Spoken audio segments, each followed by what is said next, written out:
I stared at my phone screen, watching the group chat light up with messages about weekend plans and birthday celebrations. My friends were discussing a surprise party they were throwing for someone named Jessica. I smiled, genuinely happy for her, even though my own birthday had come and gone 3 days ago without a single text from my family. 27 years old, and I still felt that familiar ache every October when my birthday rolled around. Every single year, my parents and my older sister Veronica found reasons to be unavailable. Work conferences, important deadlines, last-minute emergencies that somehow always coincided with October 15th. When I was 12, they missed my birthday because Veronica had a dance recital. At 16, my father had an urgent business trip to Dallas. At 21, my mother claimed she had a migraine and stayed in bed all day while Veronica went shopping with her friends. The excuses piled up like layers of sediment, each one pressing down harder on my chest.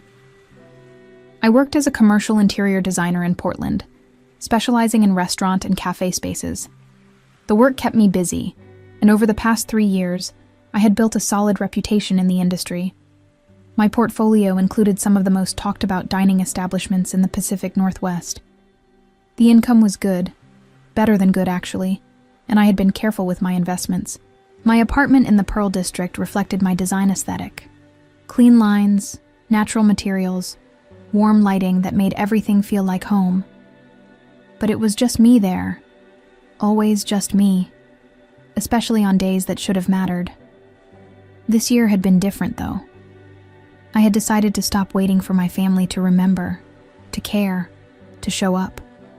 Instead, I took matters into my own hands. I had been searching for a property for months, something that would be entirely mine. A place where I could create new memories without the weight of family disappointment. 3 weeks before my birthday, I found it. A lake cabin in the Cascade Mountains, about 2 hours from Portland. The listing showed a charming structure with cedar siding, floor-to-ceiling windows facing the water, and a dock that stretched out into the crystalline lake. The property sat on 2 acres of pine forest, completely private, completely perfect. The price was steep, but I had saved aggressively and made smart investments. The previous owners were retiring and moving to Arizona. They wanted a quick sale, and I wanted a sanctuary. We closed the deal in record time. I spent my actual birthday, October 15th, driving up to the cabin with my closest friends. Brooke, who worked as a physical therapist, Daniel, a graphic designer with an infectious laugh, and Kiara, a pastry chef who had promised to bring enough desserts to feed an army. The day had been magical. We arrived around noon, and the autumn sun painted everything in shades of gold and amber. Brooke brought champagne. Daniel set up a speaker system and filled the cabin with music. Kiara unveiled a 3-tiered chocolate cake that she had spent 2 days perfecting. We spent hours on the dock, our feet dangling in the cool water, talking about everything and nothing. Daniel taught us a card game his grandmother had shown him. Kiara told stories about her disaster dates from the past month. Brooke demonstrated yoga poses that sent us all tumbling into laughter. As the sun set, we built a fire in the stone fireplace inside the cabin. The warmth spread through the space, and I felt something I had not experienced on my birthday in years. Contentment. Pure, uncomplicated happiness. Later that evening, as we roasted marshmallows and watched the stars multiply across the dark sky, Brooke raised her champagne glass. "To Addison," she said, her voice warm with affection. "The most talented designer I know, the best friend anyone could ask for, and now a lakefront property owner. Happy birthday."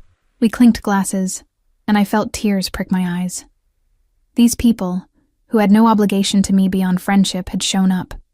They had driven 2 hours, brought gifts and food, and given me their time and attention. They had made me feel valued. The next day, after everyone left, I stayed at the cabin alone. I walked the perimeter of the property, planned where I would plant wildflowers in the spring, and imagined future weekends filled with peace and possibility. Before I drove back to Portland that Sunday evening, I took several photos. The cabin bathed in morning light, the view from the dock. the cozy interior with its exposed beams and stone fireplace. I posted them to Instagram with a simple caption, "Best birthday party ever." I did not expect what happened next. Monday morning arrived with the usual rhythm of work emails and project deadlines. I was in my home office reviewing renderings for a new farm-to-table restaurant in Southeast Portland when my phone started buzzing incessantly. The first message was from my mother. "Addison, we need to talk. Call me immediately." Then my father. "What is this property I'm seeing on your Instagram? We need to discuss this as a family." Then Veronica, my sister. "Are you kidding me right now? You bought a cabin without telling us?" I stared at the messages, confusion giving way to irritation. They had not wished me happy birthday. They had not called or texted on October 15th. But now, 3 days later, they were blowing up my phone because I had posted photos of my cabin. I ignored the messages and tried to focus on work. My client wanted to incorporate more natural elements into the restaurant design, and I was sketching ideas for a living wall installation when my doorbell rang.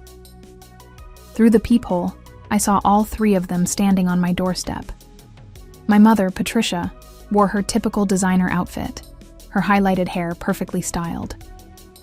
My father, Gerald, stood with his arms crossed, his expression stern.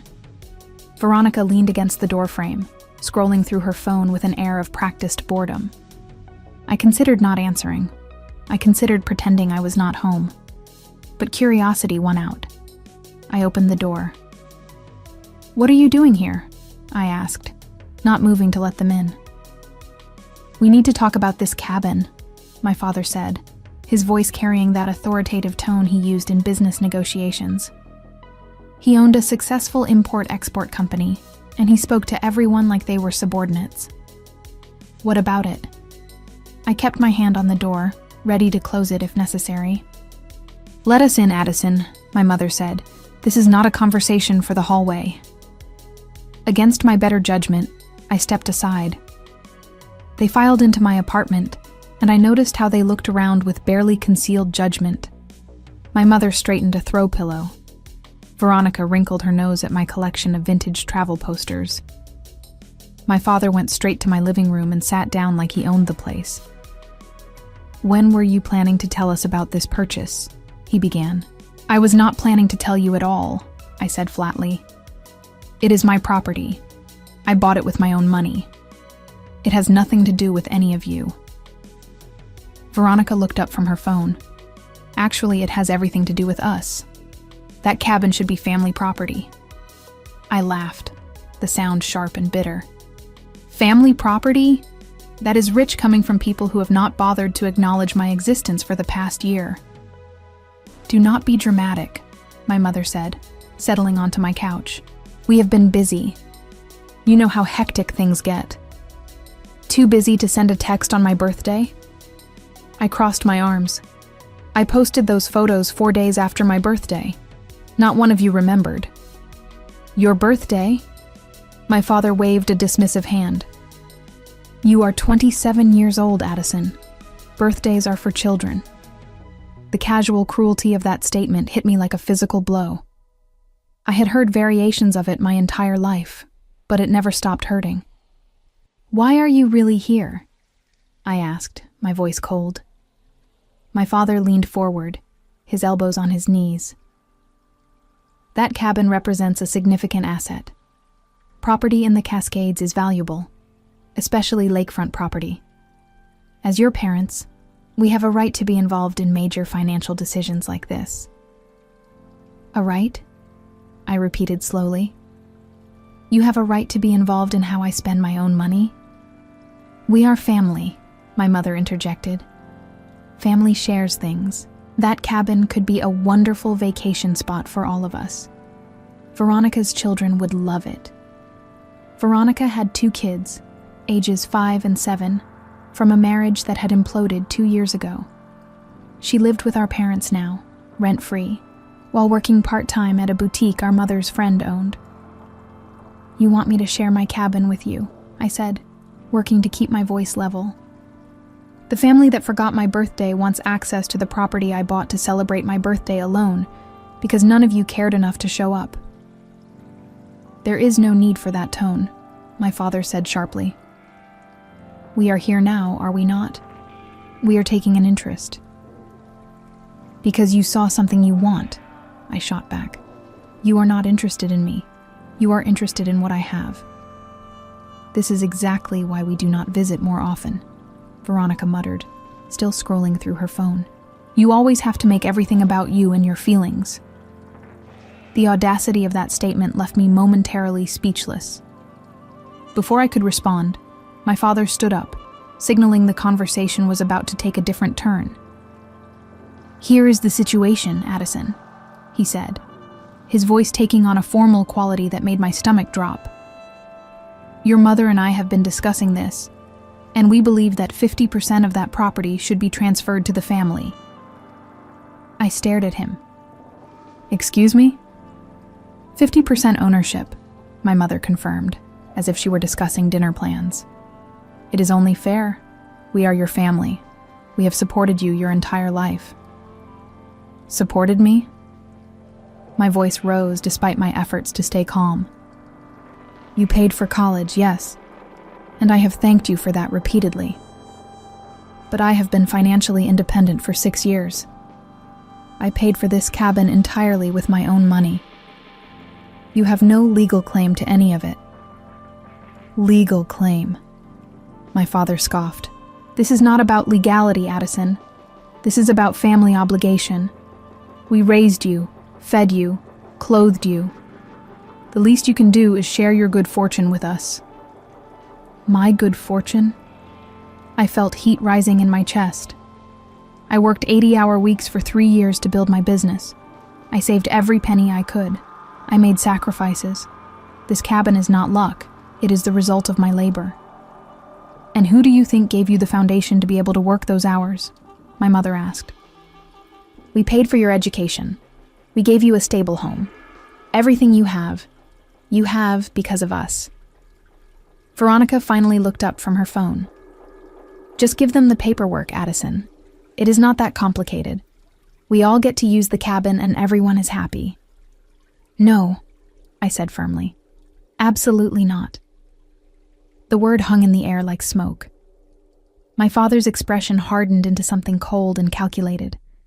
My mother's lips pressed into a thin line. Even Veronica seemed surprised, as if she had genuinely expected me to roll over and comply. No, my father repeated, his voice dangerously quiet. No, I said again, stronger this time. This is my property. I am not transferring any percentage of ownership to anyone. You need to leave now. You are making a mistake, my mother said, standing up. Family should come first, Addison. We have always been there for you, and this is how you repay us? Always been there? I felt something break inside me, some final thread of restraint snapping. You have never been there, not for my high school graduation, when you took Veronica to a spa weekend instead.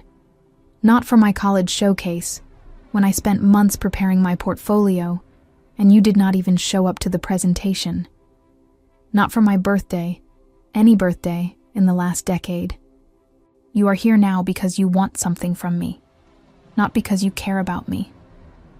That is a horrible thing to say, Veronica chimed in, finally pocketing her phone. Mom and Dad have done everything for us.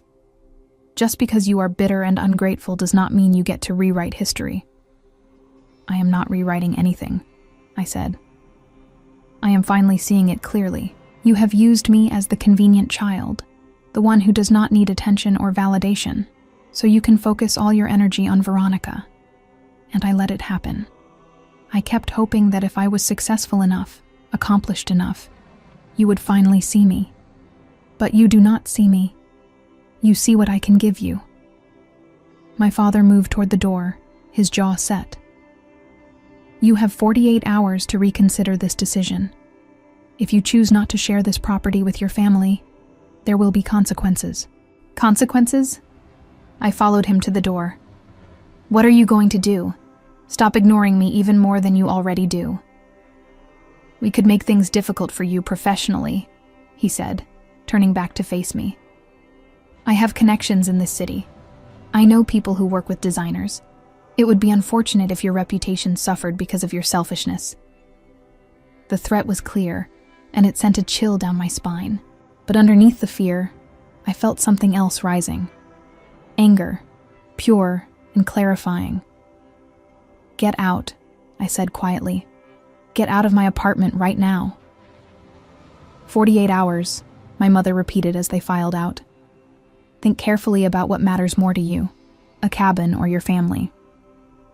I closed the door behind them and locked it. My hands were shaking. I walked to my couch and sat down, trying to process what had just happened. They had not come to apologize for missing my birthday. They had not come to reconcile or rebuild our fractured relationship. They had come to stake a claim on something that was mine, something I had worked for and earned without any help from them. The worst part was not even the demand itself. It was the casual entitlement behind it. The assumption that my accomplishments were somehow theirs to claim. That my hard work was just an extension of their investment in raising me. I pulled out my phone and opened a group chat with Brooke, Daniel, and Kiara. I typed out what had happened, my fingers flying across the screen. Their responses came quickly, a stream of outraged emojis and supportive messages. "They did not just threaten you," Brooke texted. "That is literally extortion." "Do not give them anything," Daniel added. "That cabin is yours." Kiara sent a string of angry face emojis followed by, "Want me to make them a cake? A really terrible cake? I can make it look good but taste like regret." Despite everything, I smiled. These people, my chosen family, had my back without question.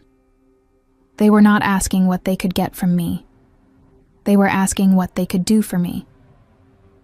That night, I could not sleep. I lay in bed, staring at the ceiling, replaying the conversation in my mind. My father's threat echoed in my thoughts. He had connections in Portland. He could damage my reputation if he wanted to. Several of my biggest clients had come through referrals from people in his business network. I thought about my cabin, my sanctuary, the place where I had finally felt peace on my birthday. The idea of sharing it with my family, of having them invade that space with their demands and disappointments, made my stomach turn. But the alternative was potentially watching my career crumble because my father decided to punish me for setting boundaries. By Tuesday morning, I had made a decision. I was not going to give them anything. Not 50%, not 10%, not even a key to the front door. If they wanted to destroy my professional reputation, they could try. But I was not going to let them take something I had earned. I called my lawyer, a sharp woman named Francine, who had helped me set up my LLC 3 years ago. I explained the situation, and she listened without interrupting. "They have no legal standing," she confirmed. "The property is in your name, purchased with your funds. They cannot force you to transfer ownership. As for the threats about your career, that is harassment. Document everything. Keep records of all communications with them." "What if he actually follows through?" I asked. "What if he starts calling my clients, spreading rumors?" "Then we pursue legal action," Francine said calmly. "But in my experience, bullies like this usually back down when they realize they are not going to get what they want easily. Stand your ground, Addison. Do not let them intimidate you." I spent the rest of Tuesday and all of Wednesday in a state of anxious anticipation, waiting for my phone to ring, waiting for the next confrontation. The 48-hour deadline my father had given me was approaching, and I had no intention of calling him to discuss any kind of transfer. Wednesday evening, I was working late on the restaurant renderings when my doorbell rang again. I checked the peephole and saw Veronica standing alone this time. I debated not answering, but curiosity got the better of me. I opened the door but did not invite her in. "What do you want?" I asked. Veronica looked different somehow. Her usual air of bored superiority seemed diminished. She held a coffee cup from a nearby cafe, and she looked tired. "Can I come in?" she asked. "Just for a minute. I promise I'm not here to fight." Against my better judgment, I stepped aside. She walked in and sat down on the edge of my couch, gripping her coffee cup like it was the only thing keeping her grounded. "Mom and Dad are furious," she said without preamble. "They really expected you to cave, and you are here to convince me to change my mind?" I remained standing, keeping distance between us. "Actually, no," Veronica said, looking down at her cup. "I am here to tell you something I probably should have said years ago." She paused, seeming to gather her courage. "I am sorry." I waited, not trusting this sudden shift. "I have been thinking about what you said," she continued, "about how they have always focused on me. You are right. They have. And I let it happen. I even encouraged it because it was easier than dealing with my own problems." "Why are you telling me this now?" I asked. "Because I overheard them talking last night," Veronica said. "They are not just planning to make things difficult for you professionally. They are planning to challenge the property purchase itself." My stomach dropped. "On what grounds?" "They are claiming you used family money for the down payment. Dad is saying he gave you a loan 3 years ago that you never repaid, and that money went toward your business, and then eventually toward the cabin purchase." "That is a lie," I said, my voice rising. "He never gave me a loan. I have never borrowed money from them." "I know," Veronica said quietly. "But Dad has been talking to his lawyer. He thinks he can muddy the waters enough to at least tie up the property in legal disputes for years, make it too expensive and frustrating for you to fight." I felt the room tilt slightly. This was worse than professional sabotage. This was a direct attack on my ownership of the cabin, on the one thing I had bought to create peace in my life. "Why are you warning me?" I asked. Veronica looked up, and I saw something genuine in her expression for the first time in years. "Because I am tired of being their puppet, and because what they are doing is wrong. I have 2 kids now, and I keep thinking about what kind of example I am setting for them. If they grow up watching me go along with this kind of manipulation, what am I teaching them?" She stood up, setting her coffee cup on my side table. "I do not expect you to forgive me for all the years I sided with them against you. But I wanted you to know what they are planning so you can protect yourself." After she left, I immediately called Francine and explained the new development. She sighed heavily. "This is a common intimidation tactic," she said. "Create a false paper trail, make bogus claims, hope the other party gives up rather than fighting. The good news is that without actual documentation of this supposed loan, they have no case. The bad news is that they can still file the claim and force you to defend yourself, which costs time and money." "What do I do?" I asked.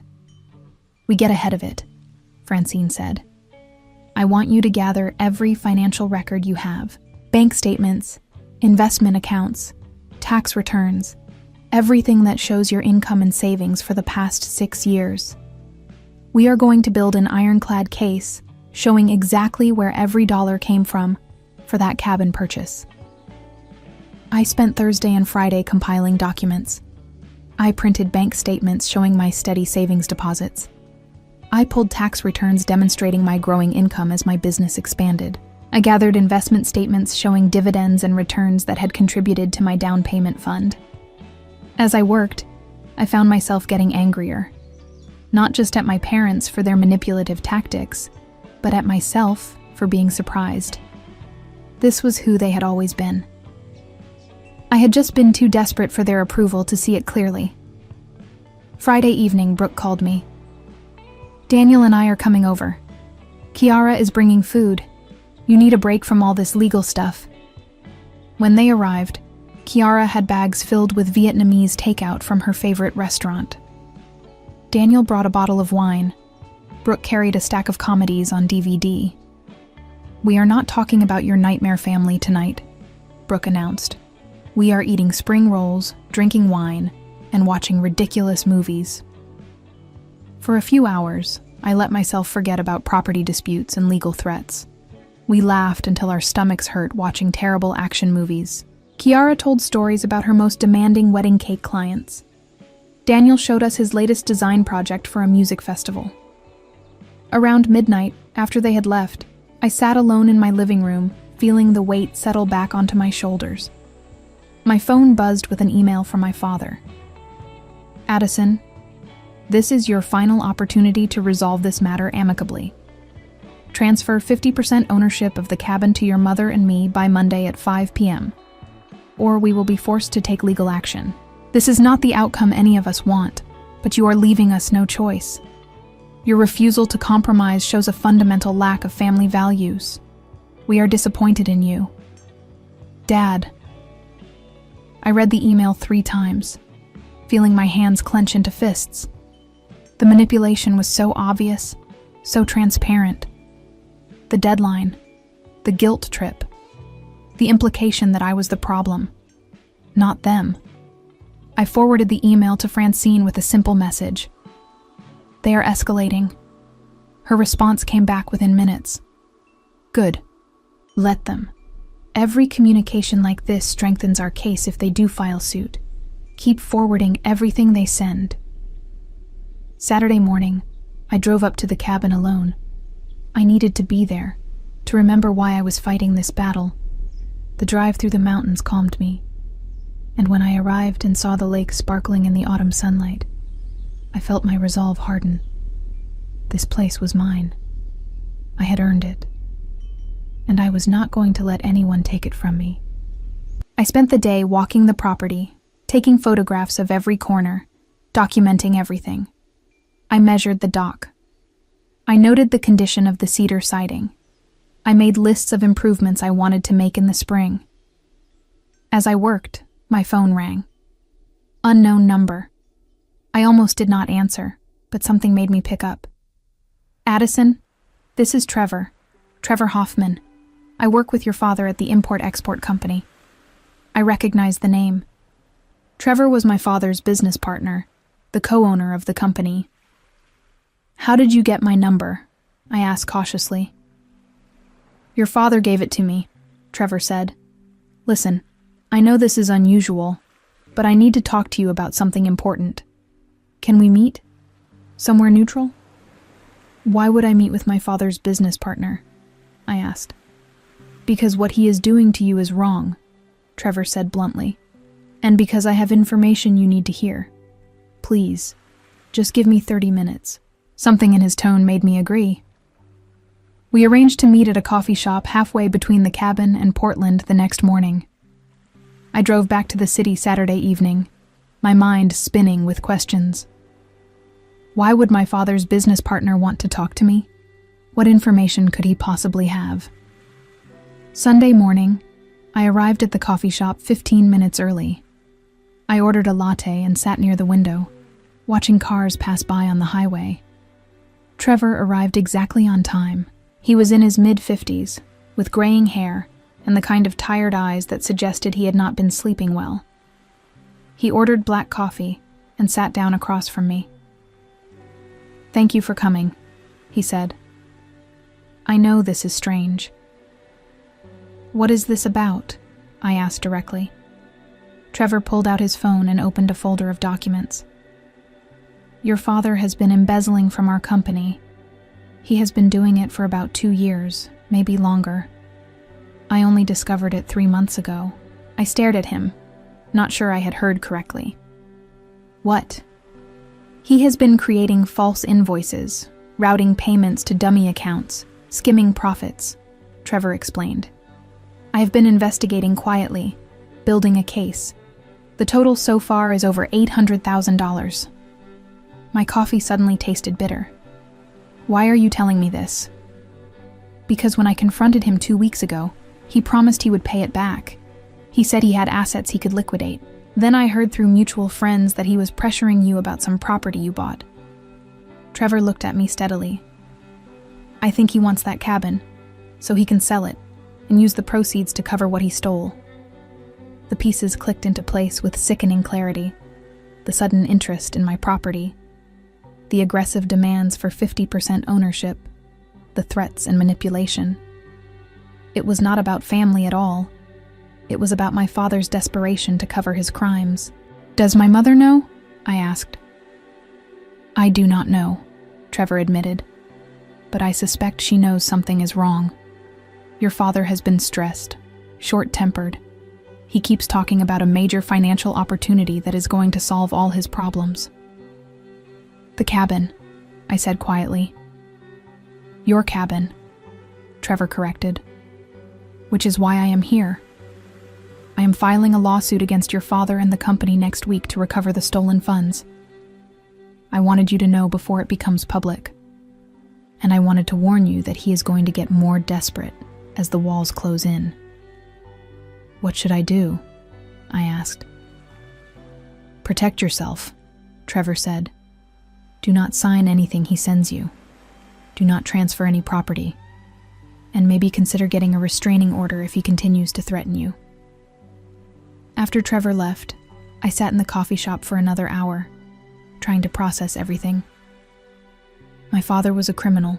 He had stolen from his own business partner and was now trying to steal from me to cover it up.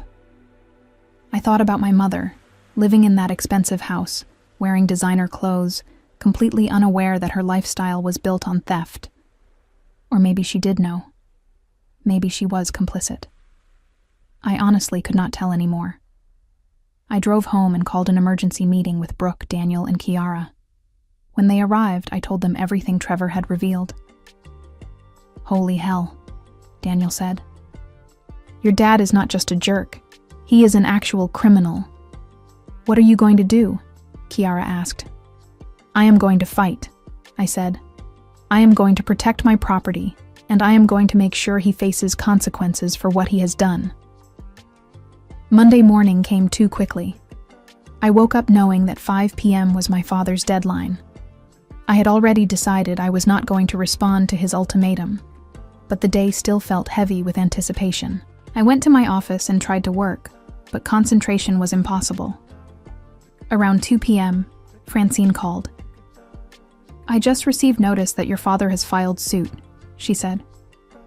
"He is claiming that he loaned you $200,000 in 2022, and that this loan was intended specifically for property investment. He is seeking a lien on the cabin until the loan is repaid, plus interest." "He is lying," I said. "I never received any money from him." "I know," Francine said, "but now we have to go through the process of proving that in court. I need you to come to my office tomorrow morning. We are going to prepare a comprehensive response." At 5:01 p.m., my phone rang. My father. I let it go to voicemail. He called 3 more times. Then my mother called, then Veronica. I ignored them all. Finally, my father left a voicemail. I listened to it on speaker while Brooke sat beside me for support. "Addison, you have made a serious mistake. I gave you every opportunity to handle this reasonably. Now we will let the courts decide who deserves that property. And while we are in litigation, good luck keeping your clients. I have already started making calls.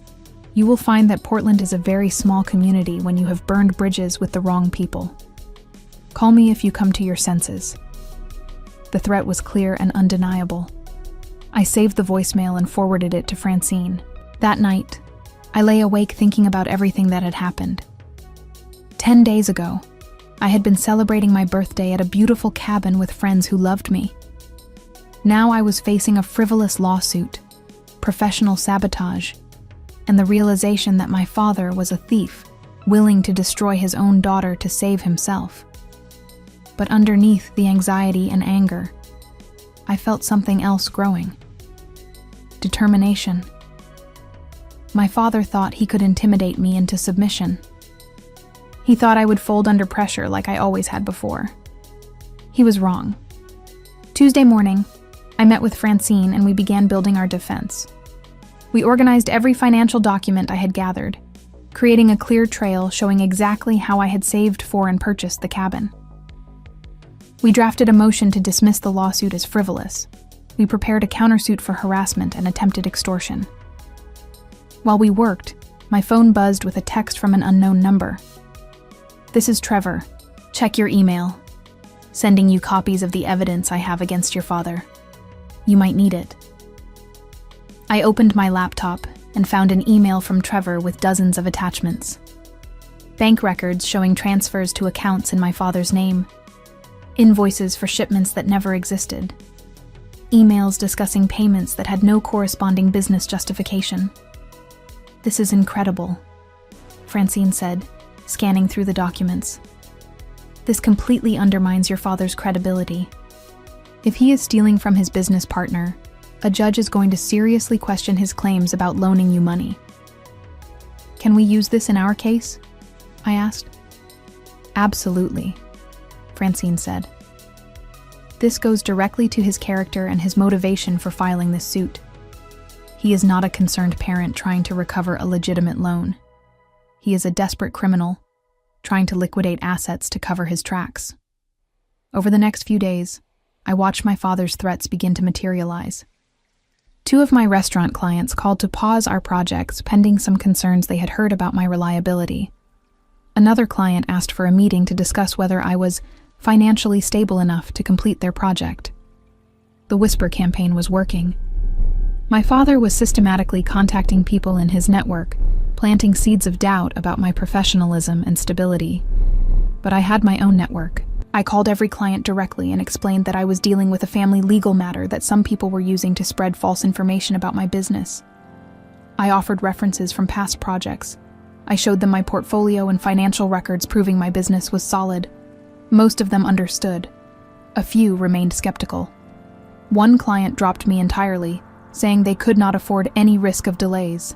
It hurt, but it also made me angrier. My father was not just attacking me personally. He was attacking my livelihood, my professional reputation, everything I had built independently of him. Thursday afternoon, I received an email from Veronica. I told Mom about what Dad did at his company. She did not believe me at first, but then she started looking through their financial records. She found things that scared her. She is seeing a lawyer tomorrow about protecting herself. I thought you should know. I felt a strange satisfaction reading that message. My mother had enabled my father's behavior for years, had chosen him over me repeatedly. Now she was discovering that loyalty to someone like him came with a price. Friday morning, Francine called with news.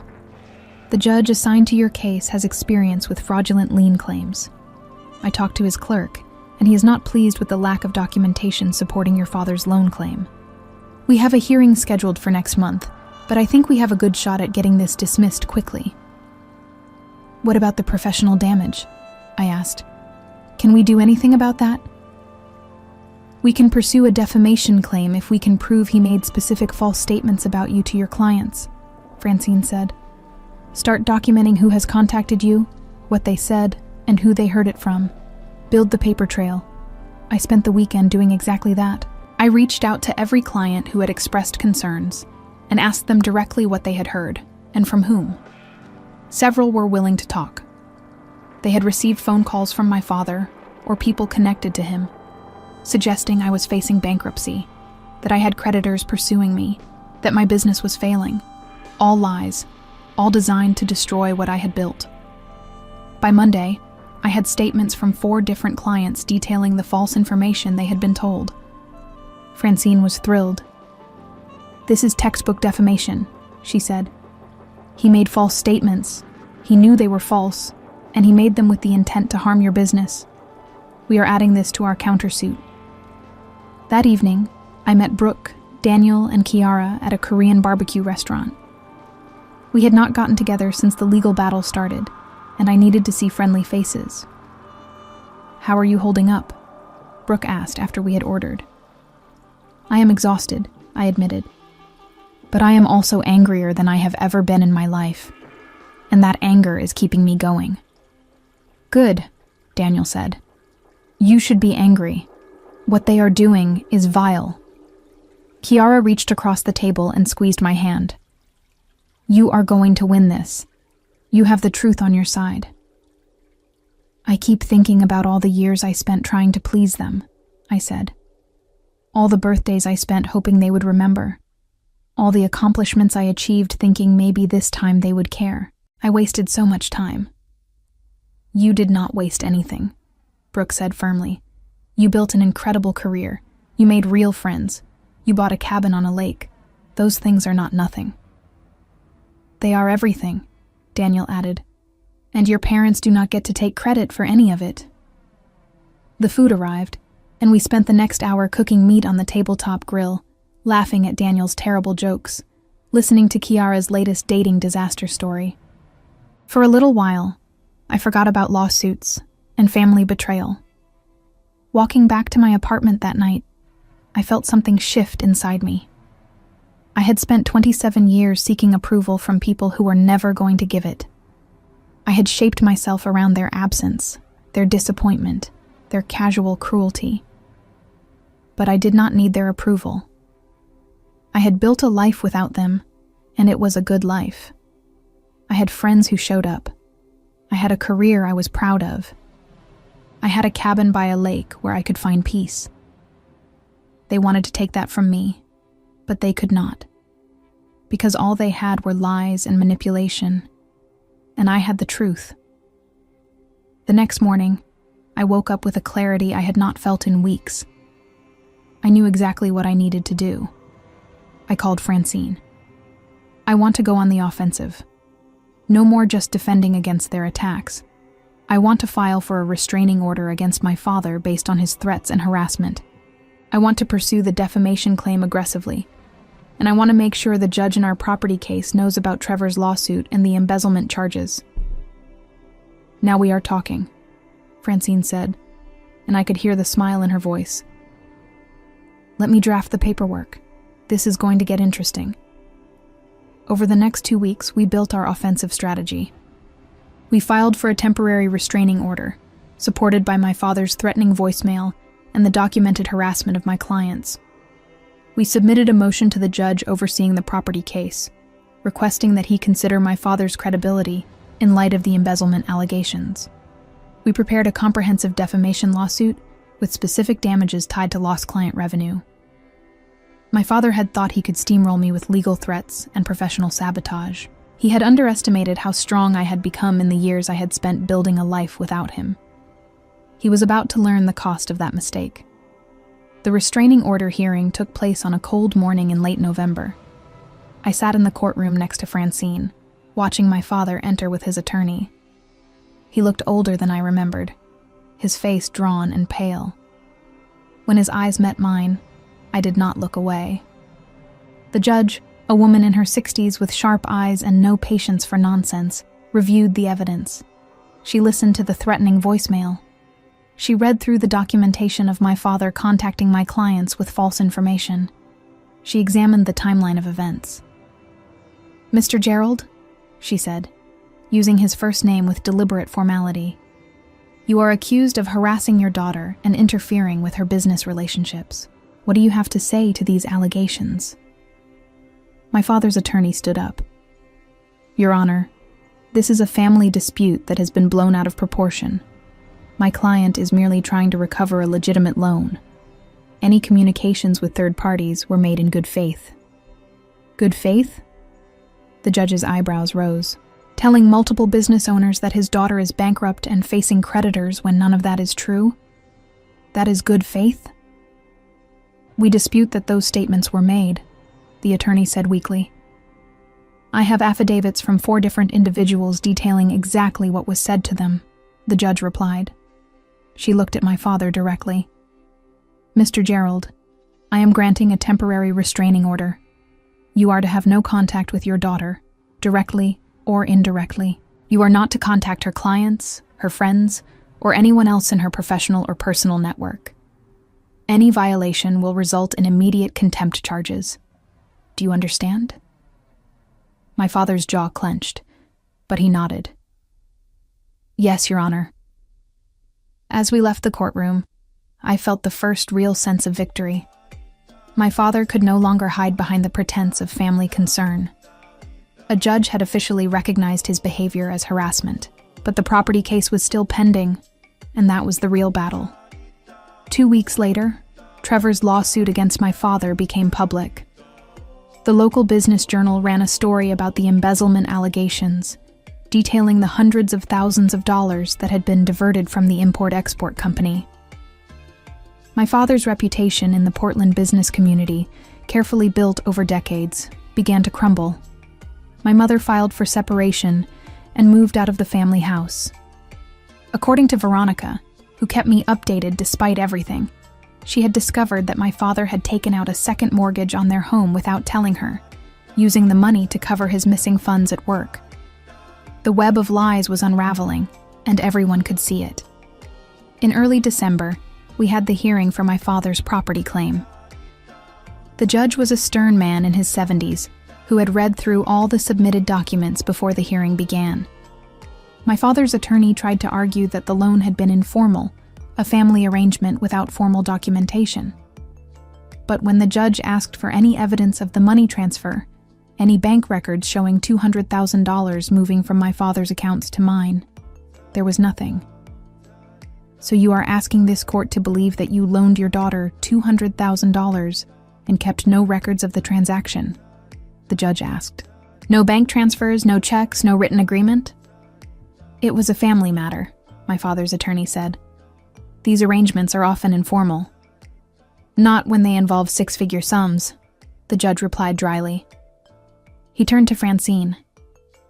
Does the defendant have evidence to counter this claim? Francine stood and presented our binder of financial records. Your Honor, we have 6 years of bank statements, investment records, and tax returns showing exactly how Miss Addison saved and invested the money for her property purchase. Every dollar is accounted for. There is no mysterious influx of funds, no unexplained deposits, nothing that would indicate a loan of any kind. The judge reviewed the documents for several minutes while the courtroom sat in silence. Finally, he looked up. This is one of the more frivolous claims I have seen in recent memory, he said. The plaintiff has provided no evidence of a loan. The defendant has provided extensive evidence of independent savings and investment. Additionally, I note that the plaintiff is currently facing serious allegations of embezzlement from his own business. This court finds that the claim of a loan is without merit and appears to be an attempt to seize assets to cover financial difficulties resulting from the plaintiff's own alleged misconduct. He struck his gavel. The case is dismissed with prejudice. Furthermore, I am ordering the plaintiff to pay the defendant's legal fees. This case never should have been filed. My father's face went red, then white. His attorney tried to say something, but the judge was already moving on to the next case. Outside the courtroom, Francine hugged me. That is as decisive a victory as you can get. The property is yours, free and clear, and he has to pay your legal bills. I should have felt triumphant. Instead, I just felt tired. What about the defamation case? We proceed with that separately, Francine said. But after today, I think his attorney is going to recommend he settle rather than face another public beating in court. Christmas came and went without any contact from my family. I spent the holiday at the cabin with Brooke, Daniel, and Kiara. We cooked a massive dinner, played board games by the fire, and went on long walks through the snow-covered forest. On Christmas Eve, Daniel proposed a toast. To Addison, who stood up to bullies and won. I have not won yet, I said. The defamation case is still pending. You have already won the important part, Brooke said. You protected what was yours. You did not let them intimidate you into giving up. She was right. Whether or not the defamation case succeeded, I had already achieved what mattered most. My cabin was mine. My business was recovering, and I had proven to myself that I was strong enough to fight back. In January, my father's attorney contacted Francine about settling the defamation case. They offered $50,000 to make it go away quietly. What do you think? Francine asked me. I thought about it for a long time. $50,000 would cover all my legal expenses and then some. It would let me close this chapter and move forward. But it also felt like letting him off easy. What would happen if we went to trial? I asked. We would probably win, Francine said. The evidence is strong, But it would take months, maybe a year. And trials are expensive and emotionally draining. Counter with 75,000, I said, and I want a written apology that I can share with every client he contacted. Francine smiled. Now you are thinking like someone who knows her worth. They agreed to 70,000 and the written apology. The letter my father's attorney drafted was clinical and impersonal, but it acknowledged that false statements had been made about my business and apologized for any damage to my professional reputation. I sent copies to every client he had contacted. Most responded with supportive messages. 2 clients who had dropped me reached out about working together again. My business not only recovered but grew stronger. The story of how I had fought back against family manipulation spread through Portland's design community. Other designers who had faced similar situations reached out, sharing their own stories. I became known not just for my restaurant designs but for my integrity and refusal to be pushed around. By spring, I had more work than I could handle alone. I hired an assistant, a recent design school graduate named Jasmine, who reminded me of myself at that age. Hungry, talented, and determined to prove herself. One warm afternoon in April, I drove up to the cabin to start the landscaping work I had been planning. As I planted wildflower seeds along the path to the dock, my phone rang. Veronica. I almost did not answer, but curiosity won out. Hey, she said when I picked up. I know we have not talked much since everything happened. I just wanted you to know that the divorce is final. Mom got the house. Dad has to pay her alimony and half of everything that is left after he pays back Trevor. How is he doing? I asked, surprising myself with the question. Not great, Veronica admitted. He had to declare bankruptcy. The business is gone. He is working as a consultant now, making a fraction of what he used to earn. He is living in a small apartment in Beaverton. I waited for the satisfaction to come, the sense of righteous justice. Instead, I just felt a distant sadness. And you? I asked. How are you? I am okay, Veronica said. I got a full-time job managing a gallery. I have my own apartment now. The kids are adjusting. She paused. I know I do not deserve your forgiveness for all the years I sided with them against you. But I want you to know that I see it now. I see how wrong we were. Thank you for saying that, I said. I am not ready to rebuild a relationship yet. Maybe someday, but not yet. I understand, Veronica said. I just wanted you to know that I am proud of you. For fighting back. For not letting them take what was yours. After we hung up, I sat on the dock and watched the late afternoon sun paint the water gold and pink. I thought about the past year, about everything that had happened since my 27th birthday. I had bought this cabin hoping for peace. Instead, I had gotten a war. But in fighting that war, I had discovered something more valuable than peace. I had discovered my own strength.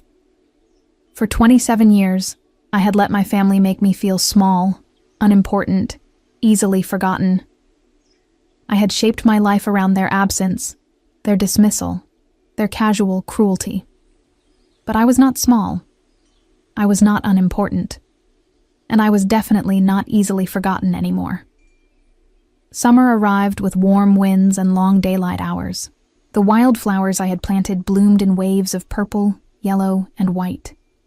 The cabin became my weekend sanctuary, a place where I could work on design projects during the day and swim in the lake at sunset. Brooke, Daniel, and Kiara visited often. We established a tradition of monthly weekend gatherings at the cabin. Sometimes other friends joined us. Sometimes it was just the 4 of us, cooking meals together, playing games, talking until late into the night. One Saturday in July, as we sat around the fire pit watching stars emerge in the darkening sky, Daniel asked me something I had been thinking about myself. Do you ever regret fighting back so hard? He asked. Do you ever wish you had just given them something to make them go away? I considered the question seriously. No, I said finally. Because giving them something would not have made them go away. It would have just shown them that I could be manipulated. They would have come back for more, and more, and more. The only way to stop people like that is to stand your ground completely.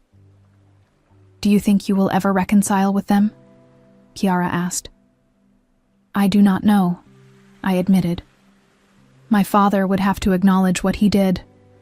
Really acknowledge it. Not just offer some half-hearted apology crafted by his lawyer. And I am not sure he is capable of that level of self-awareness. As for my mother, she is still processing the fact that her entire life was built on lies. Maybe someday she will reach out and we can have an honest conversation. But I am not holding my breath. What about Veronica? Brooke asked. Veronica is trying, I said. I can see that she genuinely feels bad about how things went. But years of enabling abuse do not get erased by a few apologetic phone calls. If she keeps working on herself, keeps setting boundaries with our parents, maybe we can rebuild something eventually, but it will be a different relationship than we had before. It will have to be built on honesty. As summer turned to autumn, my business continued to thrive. I completed a major project for a high-end steakhouse that won a design award. The recognition brought more clients, more opportunities, more validation that I had been right to fight for what was mine. On October 15th, my 28th birthday, I returned to the cabin with Brooke, Daniel, Kiara, and a few other friends I had grown close to over the past year. We spent the day kayaking on the lake, grilling vegetables and salmon on the deck, and watching the autumn colors paint the mountains in shades of orange and red. As the sun set, Brooke raised her glass. To Addison, 28 years old, cabin owner, award-winning designer, and certified badass who does not take any nonsense from anyone. Everyone laughed and clinked glasses. I felt tears prick my eyes, but they were happy tears this time. Later, after everyone had gone to bed, I sat alone on the dock with a blanket wrapped around my shoulders. The lake was perfectly still, reflecting the stars above. I thought about the past year, about everything that had happened since the last time I sat on this dock on my birthday. I had lost my family, or at least the version of family I had clung to for so long. But in losing them, I had found something more valuable, myself. I had discovered that I was strong enough to fight back when attacked, that I was brave enough to stand alone when necessary, that I was worthy of love and respect, not because of what I could give others, but because of who I was. The cabin had been meant as a sanctuary, a place to escape from disappointment. Instead, it had become the catalyst for the biggest battle of my life. And in winning that battle, I had won something even more important. My freedom. I would never again wait for my parents to remember my birthday. I would never again shape my choices around their approval. I would never again let anyone make me feel small or unimportant or easily forgotten. I was done seeking validation from people who were incapable of giving it. I was done sacrificing my peace for the illusion of family harmony. I was done being the convenient child who did not need attention. From now on, I would celebrate my birthdays with people who chose to show up. I would invest my energy in relationships that were reciprocal. I would build my life around people who saw me, valued me, and loved me for who I actually was. My father spent the following years struggling financially, his reputation in Portland's business community destroyed beyond repair. He lost his house, his business, and most of his social connections. My mother eventually cut all contact with him after discovering additional lies about their finances. Veronica told me he had tried to reach out to her for money multiple times, but she had learned to say no. His life had become a cautionary tale about what happens when you build everything on lies and manipulation. The consequences he had tried so hard to avoid had caught up with him completely, and he faced them alone, without the family he had taken for granted. As for me, I sat on my dock on my 28th birthday and looked forward to a future built on truth, strength, and the love of people who had earned their place in my life. The revenge I had sought was not in my father's downfall, though that had happened anyway. The revenge was in my freedom, my peace, and my refusal to ever again be made small by people who did not deserve power over me.